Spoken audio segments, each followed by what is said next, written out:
புதுச்சேரி முதலமைச்சர் ரங்கசாமிக்கு குடிநீர் பற்றி தெரியாது, சாராயத்தை பற்றி மட்டுமே தெரியும் என்று காங்கிரஸ் வேட்பாளர் வைத்தியலிங்கம் விமர்சித்துள்ளார்.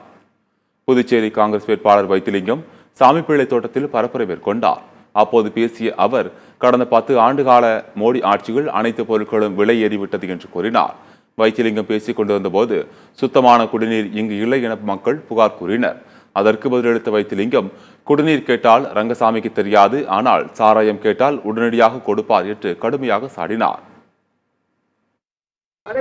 இந்த தண்ணியை கேட்கிற சாராயத்தை ரங்கசாமி உனக்கு எவ்வளவு அனுப்புவாரு? நீ போய் நல்ல தண்ணியை கேட்கிற, அவருக்கு இந்த நல்ல தண்ணி பழக்கமே கிடையாதுமா, சாராய தண்ணி தாமா தெரியும்.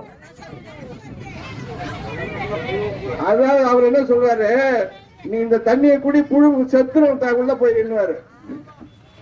சாராயத்தை குடிச்சா உள்ள போய் எல்லா புழு செத்துரும், அதனால நீ கவலையே படாதன்னு. யாரு சொல்றது? நம்ம சாமியார் தான், நம்ம ஊர்ல இருக்க சாமியார்.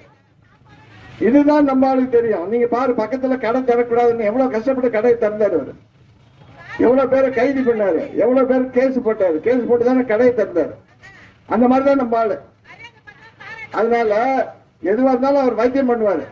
புழு இருக்குதா, புழு சாவடிக்குமா, சாராயத்தை போடு.